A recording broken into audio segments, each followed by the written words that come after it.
नमस्कार दोस्तों, स्वागत है हमारे YouTube channel your new direction में। साथियों, आज की महत्वपूर्ण और ताज़ा खबरें मैं बताने वाला हूं, जो कि सभी अभ्यर्थियों और आगे की परीक्षा की तैयारी कर रहे लोगों के लिए बहुत ही आवश्यक होती हैं। लगातार तीसरे दिन 2400 से ज़्यादा संक्रमित, जी हां, भारत में 83 लोगों की मौत हुई है।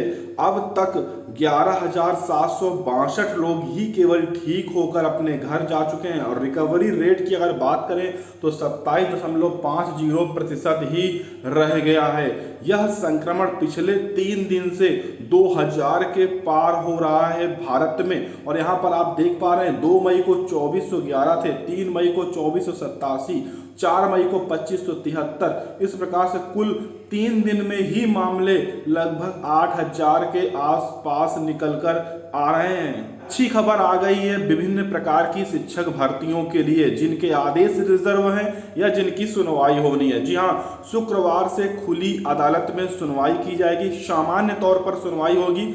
हाई कोर्ट प्रशासन का यह फैसला है कि 8 मई से 2 शिफ्टों में बैठेगी अदालत। जिनका मुकदमा रहेगा, केवल उन्हीं वकीलों को अंदर जाने की अनुमति दी जाएगी। इलाहाबाद हाई कोर्ट में 8 मई यानी कि शुक्रवार से पूर्व की भांति खुली अदालत में सुनवाई शुरू हो जाएगी। वकीलों की मांग पर हाई कोर्ट प्रशासन ने यह निर्णय लिया है। नई व्यवस्था में अदालतें 2 शिफ्टों में बैठेंगी। मुख्य न्यायाधीश की अध्यक्षता में हुई न्यायमूर्ति की प्रशासनिक समिति की बैठक में यह निर्णय लिया गया है। हर दिन 3 पालियों में होगी स्नातक की परीक्षाएं। जी हां, इलाहाबाद विश्वविद्यालय 1 जुलाई से वार्षिक और 16 जुलाई से शुरू होंगी सेमेस्टर वाइज परीक्षाएं। बड़ा निर्णय लिया गया है। इलाहाबाद विश्वविद्यालय प्रशासन ने मई के अंत तक जारी कर देगा परीक्षा का जो पूरा शेड्यूल है, यानी कार्यक्रम है, वो मई के अंत तक जारी कर देगा। यहाँ पर उन्होंने कहा है कि इलाहाबाद विश्वविद्यालय की स्थगित की गई वार्षिक परीक्षाएं 1 जुलाई से शुरू होंगी, जबकि सेमेस्टर परीक्षाएं 16 जुलाई से शुरू कर दी जाएंगी। स्नातक की परीक्षाएं हर दिन 3 शिफ्ट में कराई जाएंगी। यह निर्णय सोमवार को इलाहाबाद विश्वविद्यालय की परीक्षा समिति की बैठक में लिया गया। परीक्षा का विस्तृत कार्यक्रम मई के अंत तक जारी किया जाएगा। लॉकडाउन से पहले इलाहाबाद विश्वविद्यालय में स्नातक की लगभग 15 विषयों की परीक्षाएं स्थगित कर दी गई थी। यहाँ पर बताया गया है कि स्नातक की जो वार्षिक परीक्षाएं वो रोज 3-3 घंटे 2 पालियों में कराई जाती थी, लेकिन लॉकडाउन के बाद परीक्षा कराने की जो समय सीमा है उसमें कम कर दिया गया। अब ये परीक्षाएं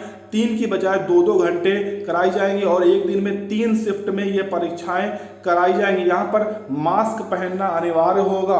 और जो वाइवा है, अगर वाइवा की बात करें तो यहाँ पर बताया गया है कि ऑनलाइन होगा वाइवा। जी हाँ, परीक्षा समिति की बैठक में तय हुआ है कि पीएचडी का जो वाइवा है वो ऑनलाइन ही कराया जाएगा। संक्रमण का एक बार असर फिर देखने को मिला है। जी हाँ, एपीओ मेंस 2018 सहायक अभियंता भर्ती परीक्षा भी स्थगित कर दी गई है। एपीओ के 17 और सहायक अभियंता के 712 पदों पर जो प्रस्तावित परीक्षा थी मई और जून में, उसे स्थगित करना पड़ा है। यहाँ पर बताया गया है कि उत्तर प्रदेश लोक सेवा आयोग ने मई और जून में प्रस्तावित 2 बड़ी भर्ती परीक्षाएं स्थगित कर दी हैं। दोनों परीक्षाएं लॉकडाउन के मद्देनजर स्थगित की गई हैं। इनमें एपीओ मेंस 2018 और सम्मिलित राज्य अभियंत्रण सेवा परीक्षा 2020 शामिल है।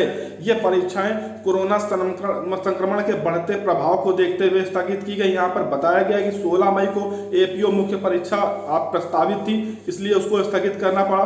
साथ ही साथ यहाँ पर अन्य जो परीक्षाएं हैं, यानी कि सहायक अभियंता के जो 712 पदों पर जो परीक्षा थी, उसे भी यहाँ पर पूरी तरह से स्थगित किया गया है। अब इन जो नई परीक्षाएं हैं, यानी कि जो नई इनकी तारीखें हैं, वो जल्द ही लॉकडाउन के बाद इनकी ऑफिशियल वेबसाइट पर घोषित कर दी जाएंगी। यहाँ पर यह भी बताया गया है कि लॉकडाउन बदलेगा एसएससी परीक्षा का वार्षिक कैलेंडर। जी हाँ, कर्मचारी चयन आयोग की ओर से जारी नोटिस में कहा गया है कि लॉकडाउन के बाद वार्षिक कैलेंडर में संशोधन किया जाएगा। आयोग ने कहा है कि कंबाइंड हायर सेकेंडरी लेबर सीएचएसएल परीक्षा 2019 टियर 1 जूनियर इंजीनियरिंग 2019 के पहले प्रश्न पत्र स्टेनोग्राफर ग्रुप सी और डी 2018 सीजीएल 2018 का स्किल टेस्ट और अन्य परीक्षाओं के नए कार्यक्रम लॉकडाउन हटने के बाद जारी किया जाएगा। अपर सचिव एस लॉथो की ओर से जारी सूचना में कहा गया है कि परीक्षार्थियों की सुविधा के लिए यह परीक्षा की नई तिथि कम से कम 1 महीने पहले घोषित की जाएगी और इसका जो फैसला है वो 18 मई की बैठक में लिया जाएगा। MBA और MCA के लिए आवेदन 7 मई से। जी हाँ, मुक्त विश्वविद्यालय ने BEd आवेदन की तिथि भी बढ़ाई है। कहा है कि उत्तर प्रदेश राजर्षि टंडन मुक्त विश्वविद्यालय में MBA MCA 2020-21 की जो प्रवेश परीक्षाएं हैं उनके लिए आवेदन 7 मई से प्रारंभ कर दिए जाएंगे। इसके अलावा मुक्त विश्वविद्यालय ने BEd एवं BEd विशिष्ट शिक्षा 2020 की जो प्रवेश परीक्षा के लिए आवेदन की तिथि है वो एक बार फिर से आगे बढ़ा दी है। यहाँ पर बताया गया है कि MBA MCA प्रवेश परीक्षा के समन्वय प्रोफेसर प्रेम प्रकाश दुबे ने बताया कि योग्य अब जो अभ्यर्थी आवेदन के लिए विश्वविद्यालय की वेबसाइट पर पोर्टल के माध्यम से विस्तृत जानकारी प्राप्त कर सकते हैं। ऑनलाइन रजिस्ट्रेशन की प्रक्रिया 7 मई से शुरू की जाएगी। ऑनलाइन आवेदन की जो अंतिम तारीख रहेगी वो 28 जुलाई निर्धारित की गई है। भरे हुए आवेदन पत्र विश्वविद्यालय में 31 जुलाई तक पहुंच जाने चाहिए। दूसरी ओर कुलपति प्रोफेसर कामेश्वर नाथ ने लॉकडाउन को ध्यान में रखते हुए BEd विशिष्ट BEd 2020 की प्रवेश परीक्षा के लिए आवेदन की तिथि 25 मई तक बढ़ाए जाने का निर्णय ले लिया है। साथ ही प्रवेश परीक्षा के लिए पंजीकरण एवं शुल्क चालान प्राप्ति ऑनलाइन शुल्क ट्रांसफर की जो अंतिम तिथि है वो 20 मई तक बढ़ा दी है। ऑनलाइन आवेदन पत्र की हार्ड कॉपी विश्वविद्यालय में प्रेषित करने के लिए अंतिम तिथि 31 मई 2020 कर दी गई है।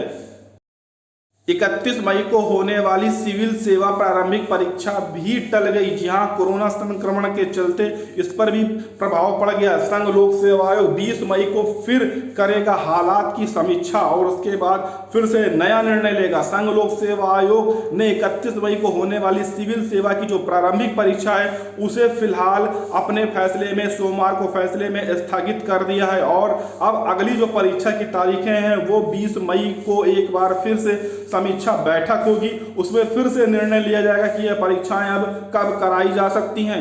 ग्रीन जोन में ही जांचे जाएंगे यूपी बोर्ड की कॉपियां। जी हाँ, यहाँ पर बताया गया रेड व ऑरेंज जोन आने वाले जिलों में यूपी बोर्ड की उत्तर पुस्तिकाओं का मूल्यांकन स्थगित कर दिया गया है। मंगलवार से सिर्फ ग्रीन जोन में मूल्यांकन शुरू किया जाएगा। ऑरेंज और रेड जोन में मूल्यांकन के लिए आदेश बाद में जारी किए जाएंगे। उत्तर प्रदेश मुख्यमंत्री डॉक्टर दिनेश शर्मा ने यह जानकारी खुद दी है। JEE नीट कार्यक्रम के बाद तय होंगी SEE की तारीखें। जी हाँ, यहाँ पर JEE परीक्षा कब होगी, नीट कब तक संभावित है, परीक्षा का स्वरूप क्या होगा, इस तरह की जो जानकारियां हैं वो निकल कर आ रही थी। तो यहाँ पर JEE और नीट का जो कार्यक्रम है वो लगभग तय कर दिया गया है। अब SEE की जो नई तारीखें हैं उस पर भी जल्द ही यहाँ पर निर्णय लेकर अपडेट किया जाएगा इनकी ऑफिशियल वेबसाइट पर। ICSE ICS बोर्ड एग्जाम 2020 में 10वीं और 12वीं के बचे पेपर जल्द होंगे आयोजित। लॉकडाउन के बाद जारी होगी डेट शीट।